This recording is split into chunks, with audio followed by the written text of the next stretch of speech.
ইচ্ছা, আশা, প্রত্যাশা, আকাঙ্ক্ষা এসবই তো মানব সমাজের চালিকা শক্তি, তাই না?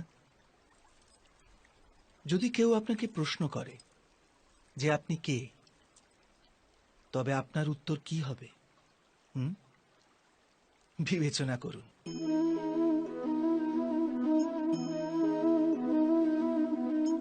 আপনি তখন বুঝতে পারবেন যে আপনার ইচ্ছাই আপনার জীবনের ব্যাখ্যা। কিছু পাওয়ার সাফল্য, কিছু না পাওয়ার নিষ্ফলতাই আপনার পরিচয়।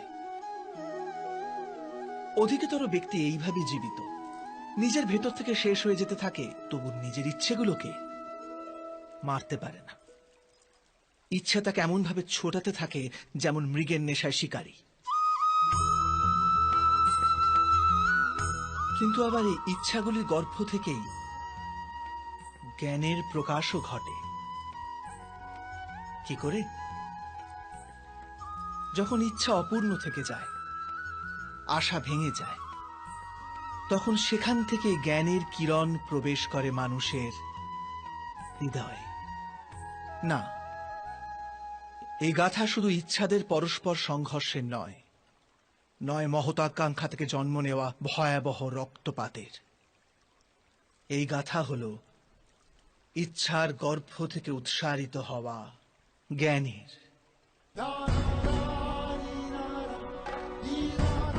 আমি বাসুদেব শ্রীকৃষ্ণ আপনাদের সকলকে নিমন্ত্রণ জানাচ্ছি এই যাত্রা শুরু করার, যা জীবনের মর্ম শেখাবে, মনুষ্যত্বের ধর্ম শেখাবে, পাঁক থেকে উঠে এসে পদ্ম হয়ে ফোটার ধর্ম শেখাবে। আর এই যাত্রার নাম হল মহাভারত।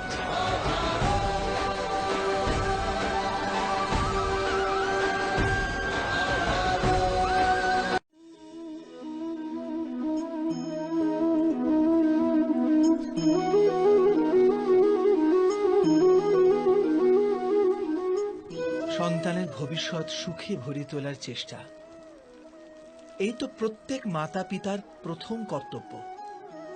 যাদের আপনি এই সংসারে এনেছেন, যাদের কর্মের দ্বারা এই জগৎ আপনারও পরিচয় পাবে ভবিষ্যতে, তাদের ভবিষ্যৎ সুখদায়ক করার চেষ্টার চেয়ে অধিক গুরুত্বপূর্ণ আর কি বা হতে পারে? কিন্তু সুখ আর সুরক্ষা এসব কি মানুষের কর্ম থেকে প্রাপ্ত হয় না?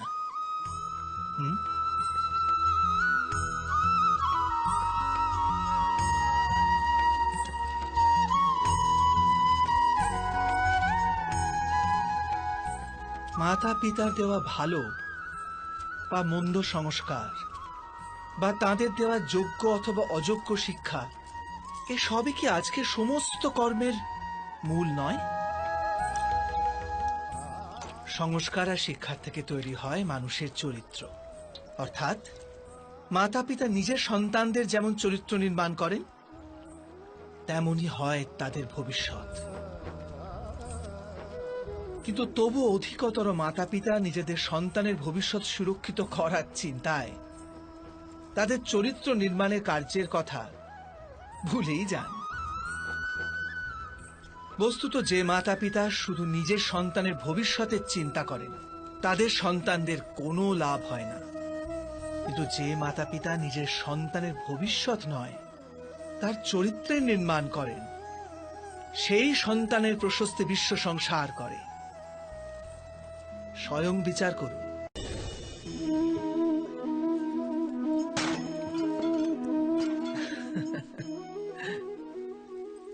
কখনো কখনো কোনো ঘটনা মানুষের জীবনের সমস্ত পরিকল্পনা ভেঙে দেয়, আর মানুষ সেই আঘাতকে জীবনের কেন্দ্র বানিয়ে নেয়। কিন্তু ভবিষ্যৎ কি মানুষের পরিকল্পনার আধারে নির্মিত হয়? না। যেভাবে কোনো উঁচু পর্বতে যে ব্যক্তি সর্বপ্রথম চড়ে, সেই পর্বতের পাদদেশে বসে সে যা পরিকল্পনা করে, সেই পরিকল্পনায় কি তাকে পর্বতের শিখরে পৌঁছে দিতে পারে? না। বাস্তবে সে ব্যক্তি যত উপরে ওঠে তত নিত্য নতুন পরীক্ষা, নতুন বিড়ম্বনা, নতুন ধরনের অবরোধের সম্মুখীন হয়। প্রত্যেক পদে তার পরবর্তী পদক্ষেপ ঠিক করতে হয়, প্রত্যেক পদে তাকে পরিকল্পনা বদলাতে হয়। না হলে যদি পুরাতন পরিকল্পনা তাকে খাদের দিকে ঠেলে দেয়, সে পর্বতকে নিজের যোগ্য করে তুলতে পারে না, কেবল নিজেকে পর্বতের যোগ্য করার চেষ্টা করতে পারে। আচ্ছা, জীবনের ক্ষেত্রেও তো এমনই হয়। যখন মানুষ তার জীবনের কোনো একটি বাধা, কোনো একটি অবরোধকে জীবনের কেন্দ্র বানিয়ে নেয়, নিজের জীবনের গতি থামিয়ে দেয়, তখন সে তার জীবনে সফল হতে পারে না সুখ আর শান্তি প্রাপ্ত করতে। অর্থাৎ জীবনকে নিজের যোগ্য করার চেষ্টার বদলে স্বয়ং নিজেকে জীবনের যোগ্য করে তোলার চেষ্টাই কি সাফল্য আর সুখের একমাত্র মার্গ নয়? স্বয়ং বিচার করুন।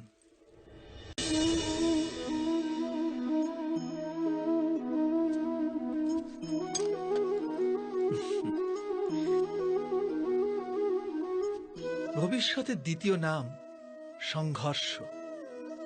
হৃদয়ে আজ যদি কোনো ইচ্ছা জাগে, যদি তা পূর্ণ না হয়, তবে হৃদয় ভবিষ্যতের পরিকল্পনা করে। ভবিষ্যতে ইচ্ছা পূর্ণ হবে এমন কল্পনা করতে থাকে। কিন্তু জীবন না লুকিয়ে আছে ভবিষ্যতে, না আছে অতীতে। জীবনের হদিশ তো আছে এই ক্ষণে, অর্থাৎ এই মুহূর্তের অনুভবেই রয়েছে জীবনের অনুভব। কিন্তু আমরা সব জেনে বুঝেও এটুকু সত্য মেনে নিতে পারি না। হয় আমরা পুরনো স্মৃতি দিয়ে নিজেদের ঘিরে বসে থাকি, অথবা আগামী সময়ের জন্য পরিকল্পনা করতে থাকি। আর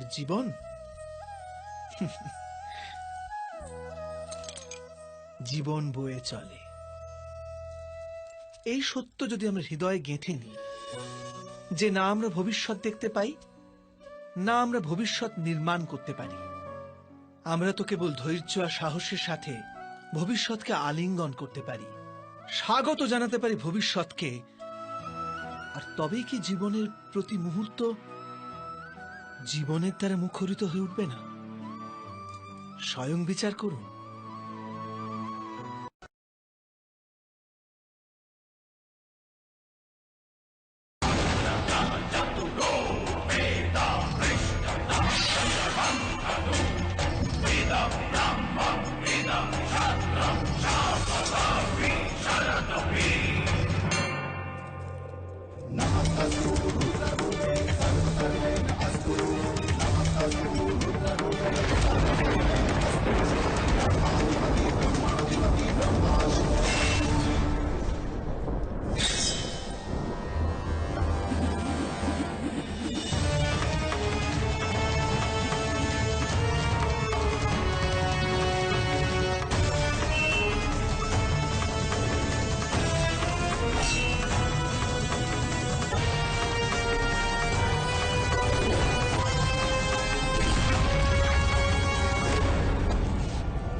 Bye.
পূর্বপুরুষের ইচ্ছা, আশা, মহতাকাঙ্ক্ষা, ক্রোধ, বিবাদ, প্রতিশোধ, এ সব কিছুর ভার নতুন প্রজন্মকে বহন করতে হয়।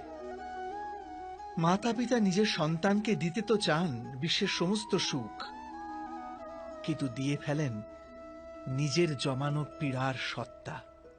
দিতে চান অমৃত, কিন্তু সাথে সাথে বিষের ঘড়াও পূর্ণ করে দিয়ে যান। আপনি বিচার করুন, আপনি আপনার সন্তানকে কি দিয়েছেন জীবনে?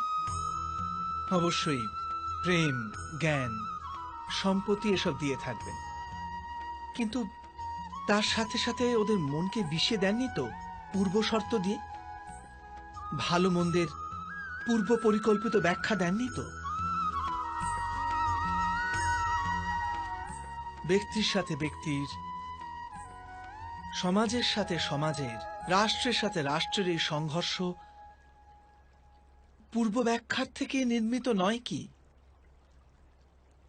হত্যা, মৃত্যু, রক্তপাত এসব কি পূর্ব ব্যাখ্যা থেকে জন্মায় না?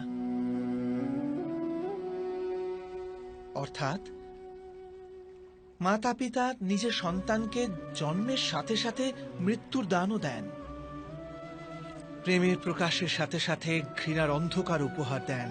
আর অন্ধকার মনের হোক, হৃদয়ের হোক বা বাস্তবিক হোক, তার থেকে কেবল ভয়ের উৎপত্তি হয়, কেবল ভয়। স্বয়ং বিচার করুন। জগতে প্রত্যেক ব্যক্তির কোনো না কোনো দুর্বলতা অবশ্যই আছে। যেমন কেউ খুব অধিক বেগে দৌড়াতে পারে না, কেউ অধিক ভার গ্রহণ করতে পারে না, কেউ কোনো অসাধ্য রোগে পীড়িত হয়ে পড়ে, তো কেউ বিদ্যা পাঠ স্মরণে রাখতে পারে না। এরকম অনেক উদাহরণ আরো আছে। আপনি কি এমন কোনো ব্যক্তিকে জানেন যার সমস্ত প্রাপ্তি ঘটেছে? কিন্তু আমরা জীবনের একটি দুর্বলতাকে জীবনের কেন্দ্র বানিয়ে ফেলি, যে কারণবশত হৃদয়ে দুঃখ আর অসন্তোষ ঘিরে থাকে সদা। দুর্বলতা মানুষ জন্ম থেকে অথবা কোনো দুর্ঘটনার মাধ্যমে প্রাপ্ত করে, কিন্তু দুর্বলতাকে মানুষের মন নিজের অক্ষমতা বানিয়ে ফেলে। কিন্তু কিছু ব্যক্তি এমনও হন যারা নিজের পৌরুষ আর শ্রমের দ্বারা সেই দুর্বলতাকে পরাজিত করে দেন। কি বিভেদ আছে এদের আর অন্য লোকেদের মধ্যে? আপনি কখনো এর বিচার করেছেন? অতি সরল উত্তর আছে এই প্রশ্নে। যে ব্যক্তিকে দুর্বলতা পরাজিত করতে পারে না, যে পৌরুষের প্রমাণ দেবার সাহস রাখে হৃদয়ে, সেই দুর্বলতাকে পার করতে পারে। অর্থাৎ দুর্বলতা তো ঈশ্বর প্রদান করেন, কিন্তু নিজের সীমা তো মানুষ নিজেই নির্মিত করে। স্বয়ং বিচার করুন। মানুষের সব সম্পর্কের আধার হলো প্রত্যাশা। পতি কেমন হবে? যে আমার জীবন সুখ আর সুবিধায় ভরে দেবে। পত্নী কেমন হবে? যে সর্বদা আমার প্রতি সমর্পিত থাকবে। সন্তান কেমন হবে? যে আমার সেবা করবে, আমার আদেশ মেনে চলবে।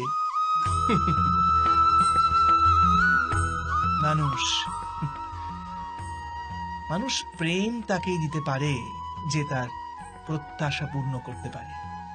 আর প্রত্যাশা নিয়তি হচ্ছে ভঙ্গ হওয়া। কি করে? কারণ প্রত্যাশা মানুষের মস্তিষ্কে জন্ম নেয়। কোন অন্য ব্যক্তি তার প্রত্যাশার কথা জানতেই পারে না। পূর্ণ করার প্রবল ইচ্ছে থাকলেও কোনো মানুষ কারোর সকল প্রত্যাশা পূর্ণ করতে পারে না। আর তার থেকেই জন্ম নেয় সংঘর্ষ। সকল সম্পর্ক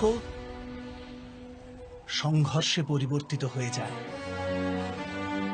কিন্তু মানুষ যদি প্রত্যাশাকে সম্পর্কের আধার না বানায়, আর স্বীকার করে যে কেবল সম্পর্কই মূল আধার, তবে কি জীবন আপনা থেকেই সুখ আর শান্তিতে ভরে যাবে না? স্বয়ং বিচার করে দেখুন। জীবনের প্রতি ক্ষণ নির্ণয়ের ক্ষণ। প্রত্যেক পদে আগামী মুহূর্তের নির্ণয় করতে করতে যেতে হয়। আর নির্ণয় নিজের প্রভাব রেখে যায়। আজকের নেওয়া নির্ণয় ভবিষ্যতের জন্য সুখ বা দুঃখ লিখে রেখে দেয়, না কেবল নিজের জন্য, নিজের পরিবারের জন্যেও, আগামী প্রজন্মের জন্য বটে। যখন কোনো সংশয় সামনে এসে দাঁড়ায়, মন ব্যাকুল হয়ে যায়, অনিশ্চয়তায় ভরে যায়। নির্ণয়ের সেই ক্ষণ এক যুদ্ধে পরিণত হয়, আর মন হয়ে ওঠে যুদ্ধভূমি। অধিকাংশ নির্ণয় আমরা সংশয় থেকে বার হওয়ার জন্য নিই না, কেবল মনকে শান্ত করার জন্য নিয়ে থাকি। কিন্তু কেউ কি ছুটতে ছুটতে খাবার খেতে পারে? না। তবে কি যুদ্ধে যুঝতে থাকা কোনো মন সঠিক নির্ণয় নিতে পারে? বাস্তবে শান্ত মনে যে ব্যক্তি নির্ণয় নেয়, সে নিজের জন্য সুখময় ভবিষ্যৎ নির্মাণ করতে পারে। কিন্তু নিজের মনকে শুধু শান্ত করতেই যদি কেউ কোনো নির্ণয় নেয়, তবে সে ব্যক্তি নিজের জন্য ভবিষ্যতে কাঁটা বৃক্ষ রোপণ করে। স্বয়ং বিচার করে দেখুন। সময়ের প্রারম্ভ থেকে মানুষকে একটি প্রশ্ন সদাই পীড়া দেয়, যে তারা নিজের সম্পর্কগুলিতে অধিকতম সুখ আর ন্যূনতম দুঃখ কিভাবে লাভ করতে পারে। আচ্ছা, আপনার সমস্ত সম্পর্ক কি আপনাকে সম্পূর্ণ সন্তোষ দিতে পেরেছে? বিচার করুন। আমাদের জীবন সম্পর্কের উপর দাঁড়িয়ে আছে। এ জীবনের সুরক্ষাও এই সম্পর্কের উপরই টিকে আছে। সেই কারণে আমাদের জীবনের সমস্ত সুখের আধারও এই সম্পর্ক। কিন্তু তবু আমাদের সম্পর্কগুলি থেকেই বেশিরভাগ দুঃখে জন্ম কেন হয়? সর্বদা সংঘর্ষ এই সম্পর্কগুলি থেকেই কেন উৎপন্ন হয়? কখনো বিচার করেছেন? যখন কোনো ব্যক্তি অন্য ব্যক্তির চিন্তাধারা বা কাজকে স্বীকার করে না, তার ভেতরে কোনো পরিবর্তন আনার প্রচেষ্টা করে, তখন সংঘর্ষের জন্ম হয়। অর্থাৎ যত অধিক অস্বীকার, তত অধিক সংঘর্ষ। আর যত অধিক গ্রহণ ক্ষমতা, ততই অধিক সুখ। এটা বাস্তব নয়? যদি মানুষ স্বয়ং নিজের প্রত্যাশার উপরে অঙ্কুশ টানে, নিজের বিচারধারাকে পাল্টায়, কোনো অন্য ব্যক্তিকে পাল্টানোর প্রচেষ্টা না করে স্বয়ং নিজের ভিতরেই পরিবর্তন আনার প্রয়াস করতে থাকে, তবে কি সম্পর্কতে সন্তোষ লাভ করা খুব কঠিন হবে? অর্থাৎ স্বীকার করে নেওয়াই কি সম্পর্কের বাস্তবিক অর্থ নয়? স্বয়ং বিচার করুন।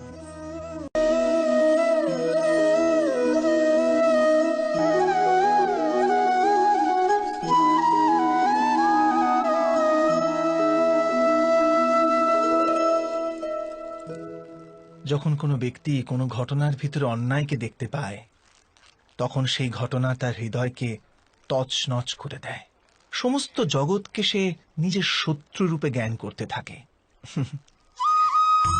অন্যায় বলে মনে হওয়া সেই ঘটনা যত বিরাট হয়, মানুষের হৃদয়ও কিন্তু ততই বিরোধিতা করতে থাকে। সেই ঘটনার পরিপ্রেক্ষিতে সে ন্যায় দাবি করে। আর এটা তো যোগ্য কথা। বাস্তবিক সংসারে যে কোনো রকমের অন্যায় ব্যক্তির আস্থা আর বিশ্বাসের বিনাশ করে। কিন্তু এই ন্যায় কাকে বলে? ন্যায়ের অর্থ কি? অন্যায় যে করেছে সে যদি অনুতপ্ত হয়, আর যার উপর অন্যায় হয়েছে তার মনে যদি আবার বিশ্বাস জাগে সমাজের প্রতি, তাকেই তো ন্যায় বলে। কিন্তু যার হৃদয়ে ধৈর্যের স্থান নেই, সে ন্যায়ের পথ ছেড়ে দ্বন্দ্ব আর প্রতিশোধের পথ বেছে নেয়। হিংসার বদলে প্রতিহিংসার ভাবনা নিয়ে সে এগিয়ে যায়। স্বয়ং যা পীড়া ভোগ করেছে তার চেয়ে অধিক পীড়া অপরকে দেবার প্রয়াস করে। আর এই পথে চলতে গিয়ে অন্যায় যার উপর হয়েছে সেই স্বয়ং অন্যায় করে ফেলে। শীঘ্র সে অপরাধী হয়ে যায়। অর্থাৎ ন্যায় আর প্রতিশোধের মধ্যে খুব ক্ষুদ্র ফারাক থাকে, আর সেই ফারাকের নামই হল ধর্ম। এটা কি সত্য নয়? স্বয়ং বিচার করুন। দুই ব্যক্তি যখন নিকটে আসে তখন তারা একে অপরের জন্য সীমা আর মর্যাদা নির্ধারণ করার চেষ্টা অবশ্যই করে। আমরা যদি সমস্ত সম্পর্কগুলিকে বিচার করে দেখি, এই সমস্ত সম্পর্কের আধার সেই সীমারেখা যা আমরা একে অপরের জন্য নির্মাণ করি। আর যদি অজান্তে সে দ্বিতীয় ব্যক্তি সেই সীমারেখা লঙ্ঘন করে, তাহলে সেই ক্ষণেই আমাদের হৃদয় ক্রোধে ভরে যায়। এই সীমারেখার বাস্তবিক রূপ কি আমরা কি কখনো বিবেচনা করেছি?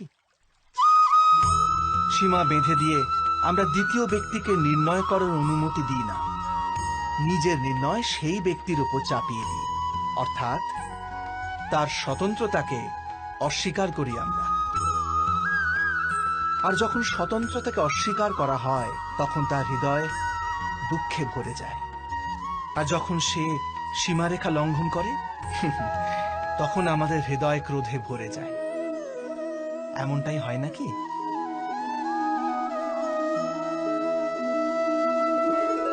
কিন্তু যদি আমরা একে অপরের স্বতন্ত্রতাকে সম্মান করি, তাহলে কোনো সীমার প্রয়োজনীয়তাই পড়ে না। অর্থাৎ যে প্রকারে বোঝাপড়া যে কোনো সম্পর্কের দেহ, ঠিক সেইভাবেই স্বতন্ত্রতা সে সম্পর্কের আত্মা নয় কি? স্বয়ং বিচার করুন।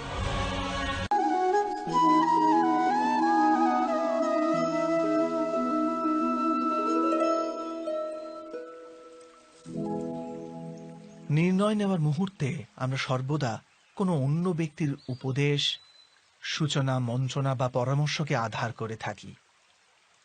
আর আমাদের ভবিষ্যতের আধার হয়ে ওঠে আমাদের আজকের নেওয়া সিদ্ধান্ত। তাহলে কি আমাদের ভবিষ্যৎ অন্য ব্যক্তির পরামর্শ, কোনো অন্য ব্যক্তির দেওয়া উপদেশের ফল? তবে কি আমাদের সম্পূর্ণ জীবন কোনো অন্য ব্যক্তির বুদ্ধির পরিণাম? আমরা কি কখনো বিচার করেছি? সবাই জানে যে ভিন্ন ভিন্ন লোক একই পরিস্থিতিতে ভিন্ন ভিন্ন পরামর্শ দিয়ে থাকে। মন্দিরে দাঁড়ানো ভক্ত বলে দান করা উচিত, আর চোর বলে যদি সুযোগ পাওয়া যায় ওই মূর্তির গয়না চুরি করা উচিত। ধার্মিক হৃদয় ধার্মিক উপদেশ দিয়ে থাকে, আর অধর্ম ভরা হৃদয় অধার্মিক পরামর্শ দেয়। এই ধর্মময় উপদেশ পরামর্শ স্বীকার করলে মানুষ সুখের দিকে যায়।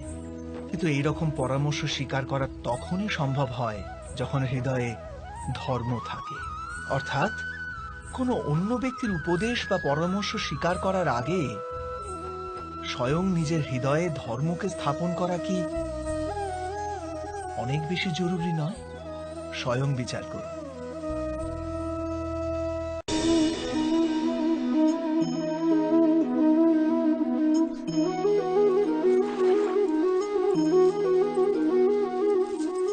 পিতা সর্বদা নিজের সন্তানের সুখেরই কামনা করে, তার ভবিষ্যতের সুখের চিন্তায় মগ্ন থাকে। আর সেই কারণবশতই সদাই নিজের সন্তানের ভবিষ্যতের লক্ষ্য নিজেই নিশ্চিত করার চেষ্টা করতে থাকে। যে পথে পিতা স্বয়ং চলেছে, যে পথের কাঁটা কাঁকড়ের সাথে সে পরিচিত, পথের ছায়া পথের তাপ সে স্বয়ং অনুভব করেছে, সেই পথেই তার পুত্রও চলুক, এই ইচ্ছাই থাকে প্রত্যেক পিতার। নিঃসন্দেহে এ এক উত্তম ভাবনা। কিন্তু তিনটি প্রশ্নের উত্তর বিচার করতে আমরা ভুলেই যাই। কি সেই প্রশ্ন? প্রথম প্রশ্ন, এই সময়ের সাথে সাথে প্রত্যেক পথের পরিবর্তন হয় নাকি? সময় কি সর্বদা নতুন পরীক্ষার সম্মুখীন করে না, তাহলে বিগত সময়ের অভিজ্ঞতা নতুন প্রজন্মকে কি লাভ দিতে পারে? দ্বিতীয় প্রশ্ন, প্রত্যেক সন্তানই কি তার মাতা পিতার প্রতিচ্ছবি হয়?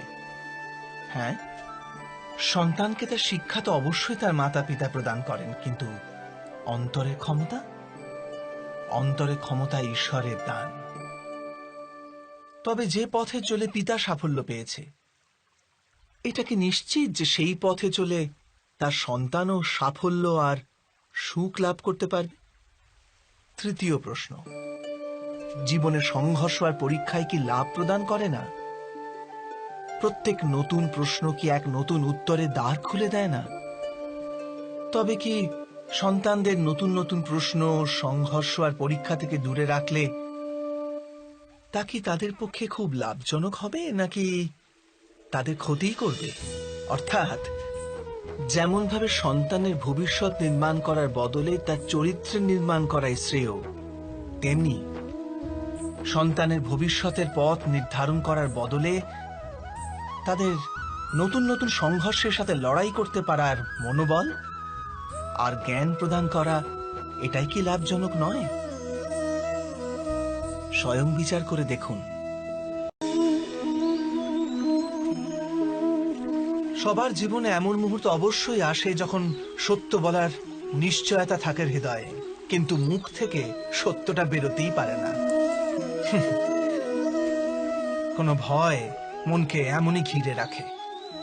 কোনো ঘটনা বা প্রসঙ্গ সম্পর্কে কথা বলা, অথবা নিজের কোনো ভুল হয়ে গেলে সেই সম্বন্ধে কথা বলা, এটাই কি সত্য কথা বলা? না, এ তো কেবল তথ্যটুকু, অর্থাৎ যেমন ঘটেছে শুধু সেইটুকু ব্যক্ত করা, এ সামান্য ব্যাপার। কিন্তু কখনো কখনো সেই তথ্যটুকু বলতে গিয়েও ভয় হতে থাকে। কখনো আবার অন্য ব্যক্তি কি ভাববে সেই দুশ্চিন্তা হয় মনে। অন্য কারো দুঃখ হবে এই ভয়টাও সত্যকে আটকায়। তবে এই সত্য কাকে বলে আমরা কি কখনো বিবেচনা করেছি? যখন ভয়কে তুচ্ছ করেও কোনো তথ্য বলে দেওয়া হয়, তবে তাকে সত্য বলা হয়। বাস্তবে সত্য আর কিছুই না, কেবল নির্ভীকতারই অপর নাম। আর নির্ভীক হওয়ার কোনো সময় হয় না, কারণ নির্ভীকতা আত্মারই এক স্বভাব।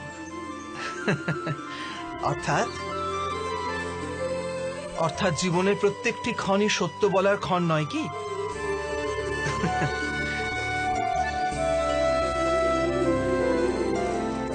স্বয়ং বিচার করুন। যখন কারো আশা ইচ্ছা ভঙ্গ হয়ে যায়, তখন তার হৃদয় ক্রোধে ভরে ওঠে। যে ব্যক্তিকে সে নিজের অপরাধী মনে করে তাকে দণ্ড দেবার প্রচেষ্টা করে। কিন্তু আমাদের ইচ্ছা বা আশা ভঙ্গ হওয়া সর্বদাই কি কারো অপরাধে হয়? ইচ্ছা অপূর্ণ থাকার তো অনেক কারণ হতে পারে।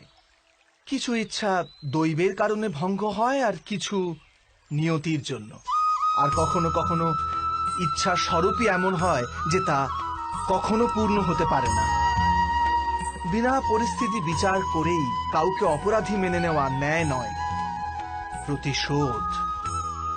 ন্যায়ের আধার তো দয়া, করুণা, আর প্রতিশোধের আধার ক্রোধ, অহংকার। অর্থাৎ হৃদয়ে করুণা ধারণ না করে কারোর অপরাধের বিচার বিবেচনা করা ও কাউকে দণ্ড দেওয়াটা আরো বড় অন্যায় নয় কি? স্বয়ং বিচার করুন।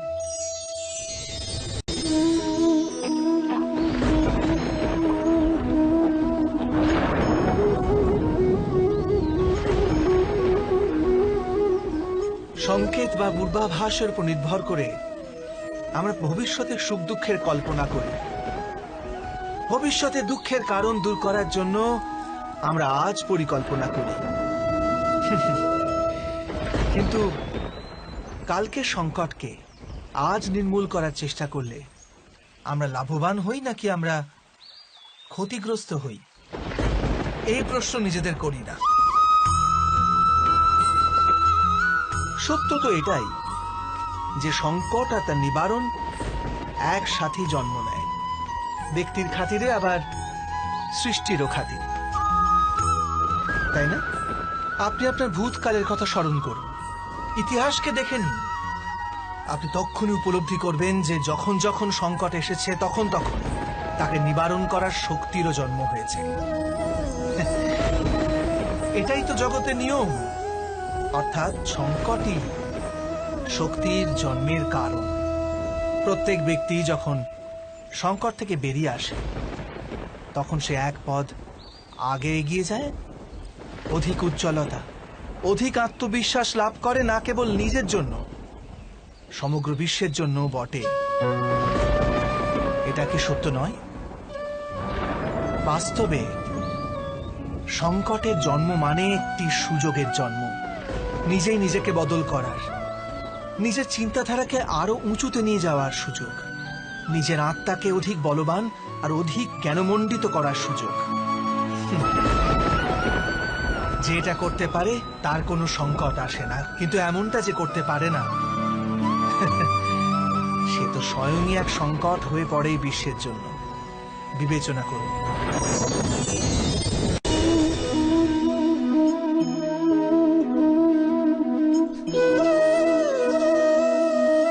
পরম্পরার মধ্যে ধর্মের অবস্থান, আর প্রথাই ধর্মকে ধরে রাখার দায়িত্ব বহন করে, এটা সত্যি। কিন্তু কেবল প্রথাকেই কি ধর্ম বলে? বিবেচনা করুন। সত্য তো এই যে যেমন ভাবে পাষাণের ভেতরে শিল্প থাকে, ঠিক তেমনি প্রথার মধ্যেও ধর্মকে পাওয়া যায়। এই পাথরের মধ্যেও শিল্প আছে। এই পাথরটাই শিল্প নয়। শিল্প ফুটিয়ে তোলার জন্য পাথরকে ভাঙতে হয়, অনাবশ্যক অংশগুলিকে কেটে বাদ দিতে হয়। ঠিক সেইভাবেই প্রথার মধ্যে ধর্মকে খুঁজে বার করতে হয়। যেমন ভাবে ইন্দ্র পূজার প্রথা ত্যাগ করে গোবর্ধন পূজার ধর্ম আরম্ভ না যদি হতো, যাদবেরাও তাদের মুক্তির পথ খুঁজে পেত না। অর্থাৎ প্রথা পালনে যে বেশি গোঁড়ামি করে, ধর্ম থেকে সে বঞ্চিত হয়ে যায়। আর পরম্পরার অন্ধ অনুকরণ যে করে, সেও প্রকৃত ধর্মপরায়ণ হতে পারে না। কথায় আছে, হংস সর্বদা নীর ক্ষীর পার্থক্য করতে পারে। দুধে জল মেশানো থাকলেও কেবল দুধটুকুই গ্রহণ করে। তবে কি যথার্থ ধর্মজ্ঞান পেতে হলে হৃদয়ে জ্ঞান থেকে প্রসূত বিবেক থাকা আবশ্যক নয়? আর সেই বিবেক না থাকলে যাকে আমরা ধর্ম বলে মনে করছি, তা আসলে প্রকৃত ধর্মই নয়। এমনও তো হতে পারে। স্বয়ং বিচার করে দেখুন।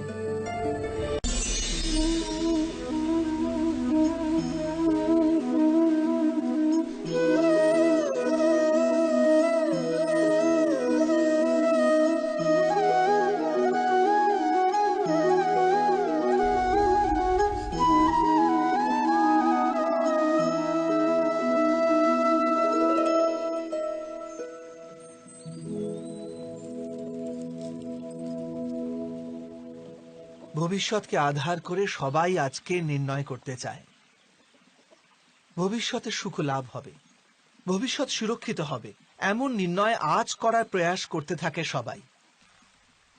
আপনি নিজের জীবনেই দেখুন, আপনার অধিকতর নির্ণয়ের মূলে ভবিষ্যতের চিন্তা থাকে না। আর কেনই বা হবে না? নিজের জীবনকে সহজ ও সুখময় বানিয়ে তোলার প্রচেষ্টা করার অধিকার সবার আছে। কিন্তু ভবিষ্যৎ তো কেউ জানে না, কেবল কল্পনাই করা যেতে পারে। তবে জীবনের সমস্ত গুরুত্বপূর্ণ নির্ণয় কল্পনার উপর নির্ভর করেই আমরা করি। এই নির্ণয় করার কোনো তৃতীয় পথ হতে পারে? বিবেচনা করুন। সমস্ত সুখের আধার ধর্ম, আর সেই ধর্ম মানুষের হৃদয়ে স্থাপিত। অতএব প্রত্যেক নির্ণয়ের পূর্বে স্বয়ং নিজের হৃদয়কে প্রশ্ন অবশ্য করে নিন যে এই নির্ণয় স্বার্থ থেকে জন্মেছে না ধর্ম থেকে? এটুকুই কি যথেষ্ট নয়?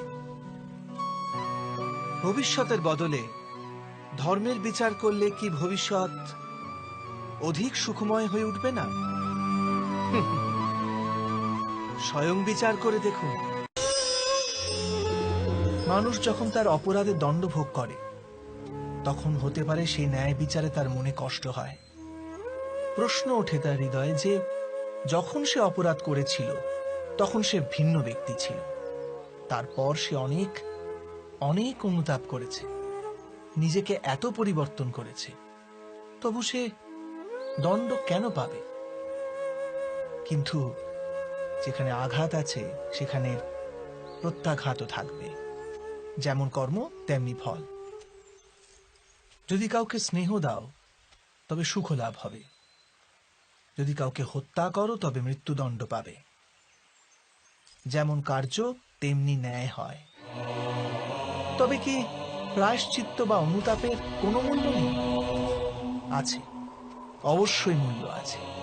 প্রায়শ্চিত্ত অনুতাপ মানুষকে অন্তর থেকে বলবান করে তোলে, আসন্ন শাস্তিকে গ্রহণ করার জন্য মানুষকে প্রস্তুত করে।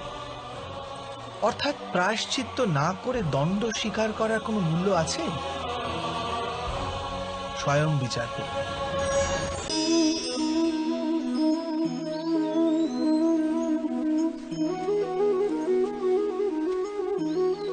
যখন নিজের কোনো ভালো কাজের বদলে দুঃখ লাভ হয়, অথবা কেউ দুষ্কর্ম করেও সুখ লাভ করে, তখন মন অবশ্যই এটা ভাবতে বসে যে তাহলে ভালো কর্ম করার, ধর্মের পথে চলার তাৎপর্যটা কি? কিন্তু দুরাত্মাকে কি ভোগ করতে হয় সেটাও দেখুন। দুষ্কর্ম যে করে তার হৃদয় সর্বদা চঞ্চল থাকে, ব্যাকুল হতে থাকে। মনে সর্বদা নতুন নতুন সংঘর্ষ উৎপন্ন হয়। অবিশ্বাস তাকে সারা জীবন ছোটাতে থাকে। একে কি সুখ বলে? যে ব্যক্তি ধর্মের পথে চলে, সর্বদা সুকর্মে রত থাকে, সৎ চরিত্র ব্যক্তির হৃদয় সর্বদা শান্ত থাকে। পরিস্থিতি তার জীবনে সুখের পথে বাধা হয়ে দাঁড়ায় না। সমাজে তার সম্মান ও মনে সন্তোষ অক্ষত থাকে সর্বদা। অর্থাৎ ভালো ব্যবহার ভবিষ্যতে সুখের পথ দেখায় না, ভালো ব্যবহার নিজেই সুখ দেয়। অথবা দুর্ব্যবহার ভবিষ্যতে দুঃখের পথ দেখায় না, অধর্ম সেই মুহূর্তে দুঃখকে উৎপন্ন করে। ধর্ম থেকে সুখ পাওয়া যায় না, ধর্মই স্বয়ং সুখ।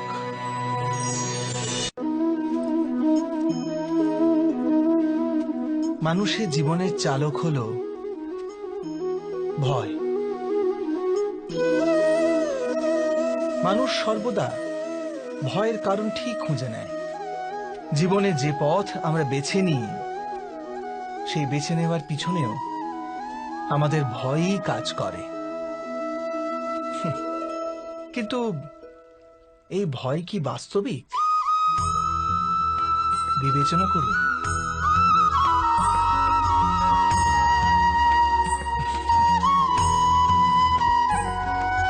ভয়ের অর্থ আগামী সময়ের বিপত্তির কল্পনা। কিন্তু সময়ের প্রভু কে? না আমরা সময়ের প্রভু, আর না আমাদের শত্রু অথবা আমাদের প্রতিস্পর্ধী। সময় তো ঈশ্বরের অধীনে চলে। তাহলে যদি কেউ আপনার ইচ্ছে করে ক্ষতি করার পরিকল্পনা করতে থাকে, তবে কি সে বাস্তবে আপনাকে ক্ষতিগ্রস্ত করতে পারে? না। কিন্তু ভয় পরিপূর্ণ হৃদয় আমাদের অধিক ক্ষতি করে। এটাই কি সত্য নয়?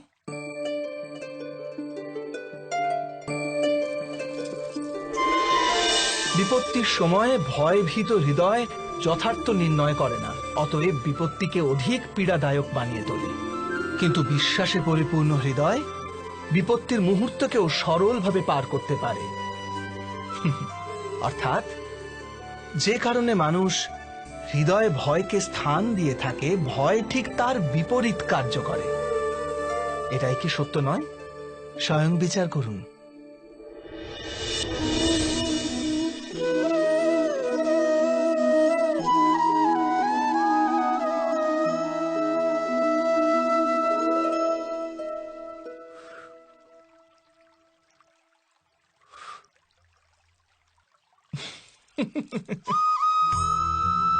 জীবনে আসন্ন সংকটের সম্মুখীন হওয়ার জন্য মানুষ যখন নিজেকে অযোগ্য মনে করে, যখন তার নিজের শক্তির উপর বিশ্বাস থাকে না, তখন সে সদ্গুণ ত্যাগ করে দুর্গুণ আপন করে নেয়। সম্ভবত মানুষের জীবনের কলুষ বৃত্তি তখনই জন্ম নেয় যখন তার অন্তরে আত্মবিশ্বাস থাকে না। আত্মবিশ্বাসই শিষ্টের ধারণ করে। এই আত্মবিশ্বাস কাকে বলে?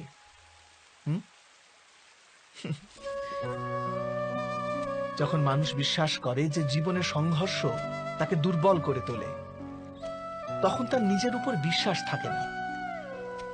সে সংঘর্ষ অতিক্রম করার বদলে সংঘর্ষ থেকে পালিয়ে যাবার উপায় খুঁজতে থাকে। কিন্তু যখন সে বুঝতে পারে যে এই সংঘর্ষ তাকে অধিক শক্তিশালী করে তোলে, ঠিক যেমন ব্যায়াম করলে দেহের শক্তি বৃদ্ধি পায়, তখন প্রত্যেক সংঘর্ষের সাথে তার উৎসাহ বৃদ্ধি পায়। অর্থাৎ আত্মবিশ্বাস আর কিছুই নয়, মনেরই এক স্থিতি, জীবনকে দেখার এক দৃষ্টিকোণ মাত্র। আর দৃষ্টিকোণ তো মানুষের নিজেরই অধীনে থাকে, তাই না? স্বয়ং বিচার করুন।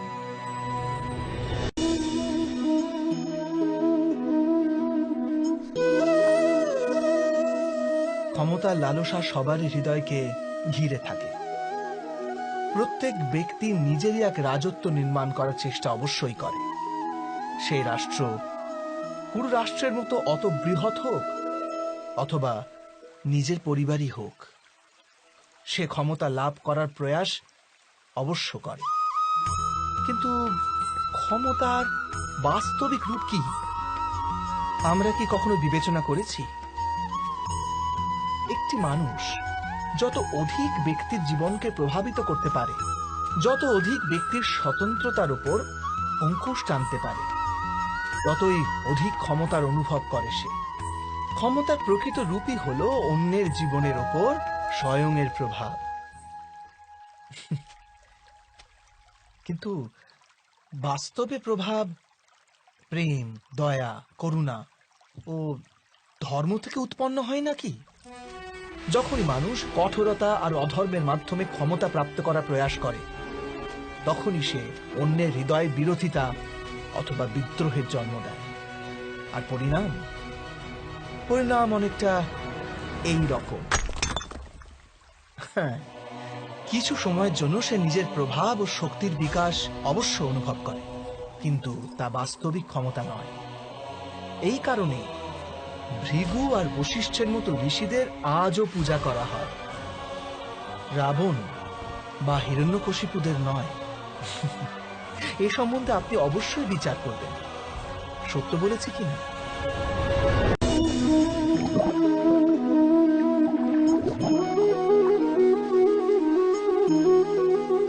একটি শিশু যখন এই পৃথিবীতে জন্ম নেয়, তখন সে সম্পূর্ণভাবে সংস্কার মুক্ত হয়। তখন তার অন্তরে না কোনো সুসংস্কারের চিহ্ন অঙ্কিত থাকে, না কোনো অপসংস্কারের। অর্থাৎ জন্মের সময় বালকের মধ্যে না কোনো গুণ থাকে, না কোনো দোষ। তবে এই দোষ অথবা গুণ কিসের ভিত্তিতে লাভ হয় আমরা কি কখনো ভেবে দেখেছি? যে কথা মাতা পিতার মুখে নিরন্তর শোনা যায়, সেসব কথাই তাদের সন্তানের হৃদয়ে সংস্কারের রূপ নেয়। যেমন কোন গ্রামে নদীর তট অব্দি একটা আলপথ আপনি নির্মিত হয় কেবল সেই পথে বারবার চলার দরুন। অর্থাৎ মাতা পিতার হৃদয়ের ইচ্ছাই তাদের সন্তানের হৃদয়ে দোষ অথবা গুণ হয়ে জন্ম নেয়। এটাই কি সত্য নয়? কিন্তু তবু যখন তাদের সন্তানের মধ্যে কোনো দোষ দেখা যায়, তখন মাতা পিতা আশ্চর্য ও দুঃখিত হয়ে পড়েন। মাতা পিতা হৃদয়ে এই প্রশ্নই করে যে তাদের সন্তানের মধ্যে এই অপসংস্কার এলো কেমন করে। সত্য তো এটাই যে মাতা পিতা নিজের সন্তানের মনে অজান্তেই অপসংস্কারে বীজ রোপণ করেন, যা তাদের সন্তানের হৃদয় ভূমিতে কুশিক্ষার বৃক্ষ হয়ে মাথা তোলে। অর্থাৎ নিজের সন্তানদের সুসংস্কার আর ধর্মপরায়ণ করে তোলার আশা রাখে যে মাতা পিতা, তাদের সর্বপ্রথম তাদের নিজের হৃদয়ের ইচ্ছার উপর নিয়ন্ত্রণ রাখাটা অনিবার্য নয় কি?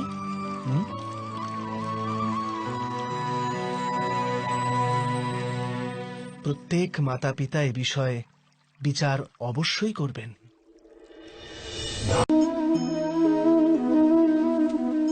মানুষের এই স্বভাব যে সে স্বয়ং নিজের পরিবারকে, নিজের সন্তানদের অধিকতর সুখ লাভ হোক সেই প্রচেষ্টাই করে।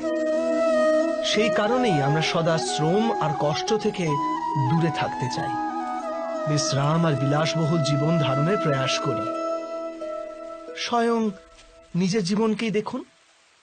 এটা কি সত্য নয় যে আমরা আমাদের সন্তানদের জন্য সর্বদা বিশ্রাম ও স্বাচ্ছন্দ্যের আয়োজন করতে চাই? কিন্তু কখনো কি ভেবেছেন যে ওদের এই বিশ্রাম থেকে কি ফল লাভ হয়? কেবল সুখ আর সুবিধা যারা লাভ করে তাদের জীবন কেমন হয়? শরীর যখন শ্রম করে তখন অধিক সুস্থ থাকে, বুদ্ধিও যখন কঠিন পরিস্থিতির সম্মুখীন হয় তখন আরো তেজস্বী হয়ে ওঠে। এ আমাদের সবার অভিজ্ঞতা, কিন্তু আমরা হয়তো এটা ভুলেই যাই যে মন আর সত্তা যখন কঠিন পরিস্থিতির মধ্যে দিয়ে যায় তখন উভয়ই অধিক বলবান হয়ে ওঠে। অর্থাৎ যখনই আমরা আমাদের সন্তানদের শ্রম ও দুঃখ থেকে দূরে রাখার প্রয়াস করি তখন বাস্তবে তাদের সুখের পথ আমরা বন্ধ করে দিই নাকি? স্বয়ং বিচার করুন।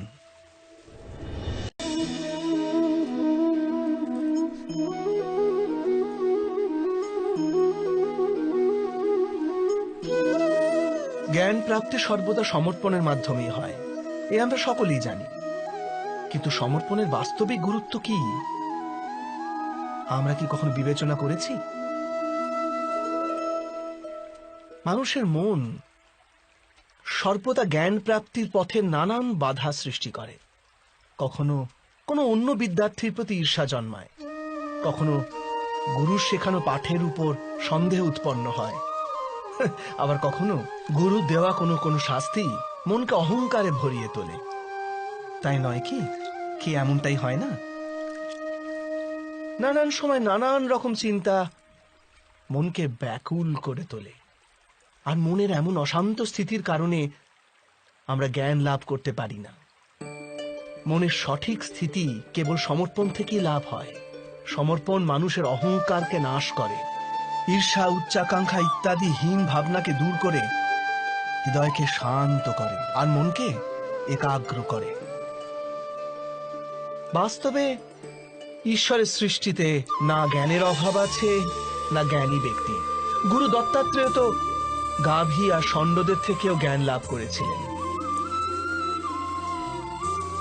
অর্থাৎ বিষয় ব্রহ্ম জ্ঞানের হোক অথবা জীবনের জ্ঞানের অথবা গুরুকুলে লাভ করা জ্ঞানের, তা অর্জন করার জন্য গুরুর চেয়ে অধিক গুরুত্বপূর্ণ সেই গুরুর প্রতি আমাদের সমর্পণ। এটাই কি সত্য নয়? স্বয়ং বিচার করুন।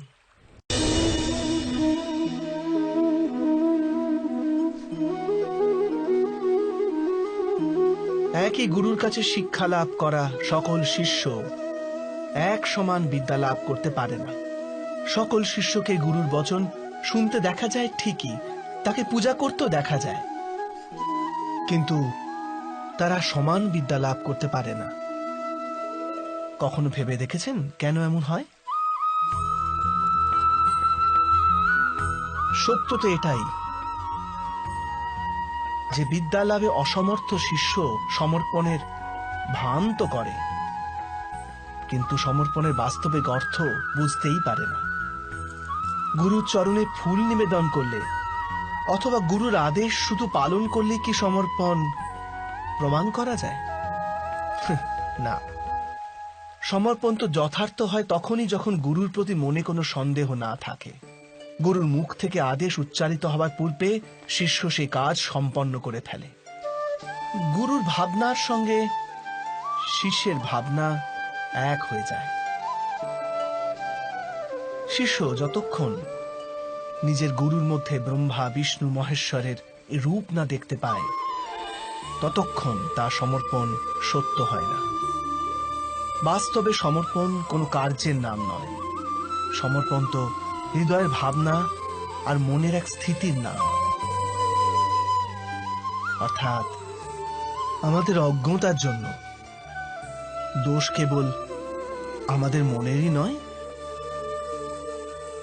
স্বয়ং বিচার করুন।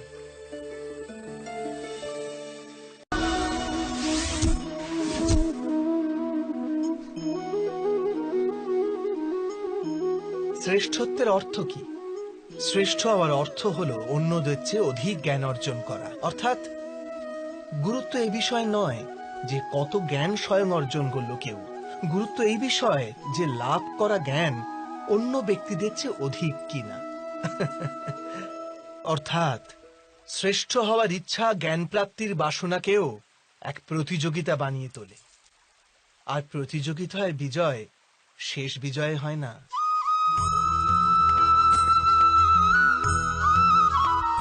কিছু সময়ের জন্য শ্রেষ্ঠ অবশ্যই হওয়া যায়, কিন্তু সর্বদা কেউ কখনো শ্রেষ্ঠ থাকতে পারেন।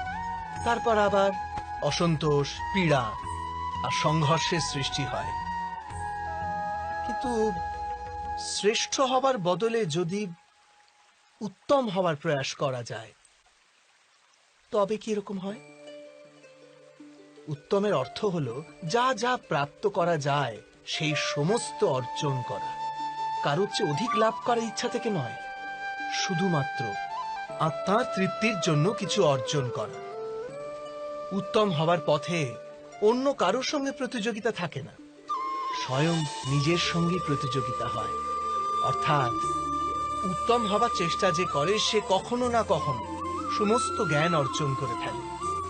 প্রয়াস না করেই সে শ্রেষ্ঠ হয়ে ওঠে। কিন্তু যে শ্রেষ্ঠ হবার প্রয়াস করে সে শ্রেষ্ঠ হোক বা না হোক, উত্তম কখনোই হতে পারে না।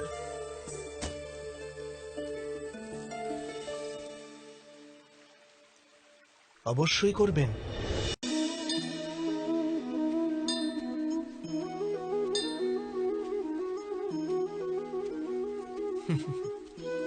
যখনই মানুষের জীবনে কোনো বিরূপ পরিস্থিতি আসে, তখনই মানুষ ঈশ্বরের কাছে প্রার্থনা করে, ঈশ্বরের সম্মুখে মিনতি করে যেন সে পরিস্থিতি থেকে নিস্তার পায়। কিন্তু এই প্রার্থনার বাস্তবিক রূপ কেমন হয় সেটা কি আমরা কখনো বিবেচনা করেছি? প্রার্থনার অর্থ হলো নিজের সমস্ত আকাঙ্ক্ষা, সমস্ত চিন্তা, সমস্ত সংকল্প বিকল্প, সমস্ত পরিকল্পনা ঈশ্বরের চরণে দান করা। অর্থাৎ নিজের কর্মের ফল কি হবে সেই নিয়ে চিন্তা না করে ধর্মের অনুরূপ কর্ম কর। ঈশ্বরের পরিকল্পনাকেই নিয়তি বলে মেনে নেওয়া, সেটাই তো প্রার্থনা, তাই না? কিন্তু ঈশ্বরের সমস্ত পরিকল্পনা বোঝাটা সম্ভব কি? সেসব পরিকল্পনা তো আমাদের কর্মের পরিণামস্বরূপ প্রকাশ পায় সর্বদা। কিন্তু যদি কেউ সব কর্মকেই ত্যাগ করে, সেটা কি প্রকৃত প্রার্থনা? বাস্তবে কর্মই জীবন, আর ফলের প্রতি মোহ না করাই সত্যিকারের প্রার্থনা। যে প্রার্থনা কর্মের পথে বাধা হয়ে দাঁড়ায়, মানুষকে কার্যই করতে না দেয়, সেটা প্রার্থনা না পরাজয়? স্বয়ং বিচার করবেন।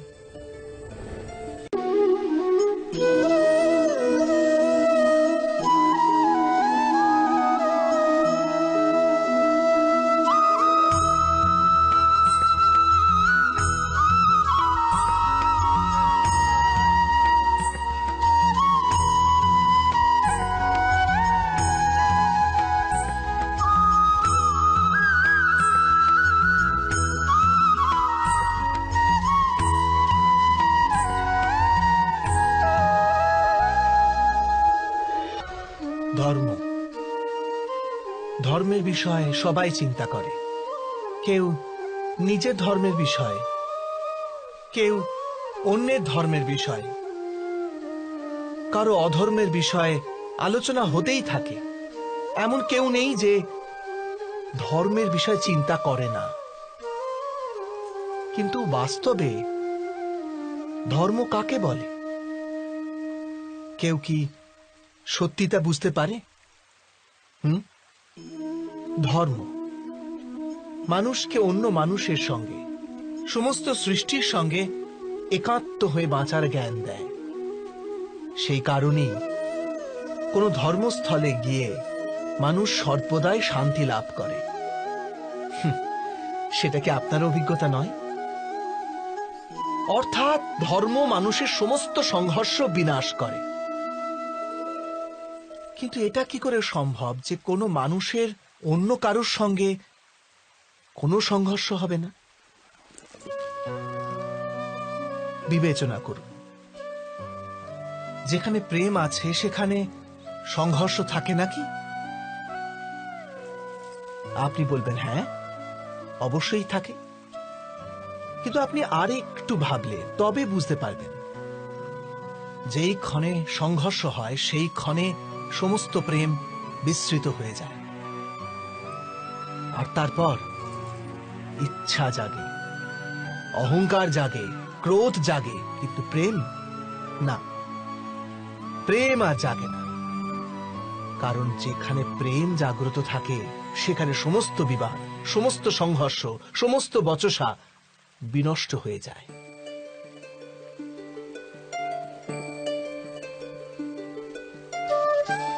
যদি তেমনি প্রেম সমগ্র বিশ্বের জন্য জেগে ওঠে, তবে কেবল মানুষ নয়, পশু পক্ষীদের জন্য, ঘাসের কণার জন্য যদি হৃদয়ে স্নেহ থাকে, তবে কি ক্রোধের আর কোনো কারণ বাকি থাকে?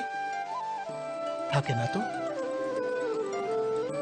এক ব্যক্তির হৃদয়ে অন্য ব্যক্তির জন্য যে প্রণয় থাকে, সেই প্রণয় যদি সমস্ত সৃষ্টির জন্য জাগে, তবে তাকেই করুণা বলে। করুণা অর্থাৎ সমস্ত বিশ্বকে গ্রহণ করা, সবকিছুর জন্য কেবল স্নেহ, আর কিছু নয়। কোথাও কারোর জন্য কোনো হীন ভাব নয়। করুণাই হলো বাস্তবে সমস্ত ধর্মের সার। ধর্ম যদি বৃক্ষ হয়, তবে করুণাই তার মূল, তার শিকড়। কিন্তু বারবার এমন পরিস্থিতি উপস্থিত হয় যখন মানুষ ধর্মের এই মূলকেই ভুলে যায়, কিছু নিয়ম, কিছু পরম্পরাকে গোঁড়াভাবে চেপে ধরে থাকে। আর করুণাকে তো ভুলেই যায়। আর এই জগৎ ভরে ওঠে সংঘর্ষে, ঈর্ষায়, শোষণে, ক্রোধে, বিবাদে, অর্থাৎ অধর্মে। আর তখন পরমাত্মাকে অবতার ধারণ করতে হয় মানুষকে বাস্তবিক জ্ঞান প্রদান করার জন্য। মহাভারতের কথাও সেই সময়ের কথা, যখন কিছু লোক পরম্পরাকে ধর্ম জ্ঞানে পালন করত, আর বাকিরা অধর্মে পরিপূর্ণ ছিল। ক্রোধ, বিবাদ, উচ্চাকাঙ্ক্ষার ঘূর্ণিঝড়ে আবৃত হয়ে ধর্মকেই নাশ করছিল। ব্যক্তির প্রতি স্নেহ ছিল, কিন্তু সমস্ত বিশ্বের জন্য স্নেহ ছিল না হৃদয়ে।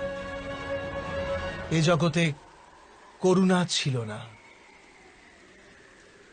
সেই কারণেই আমি অবতার ধারণ করলাম।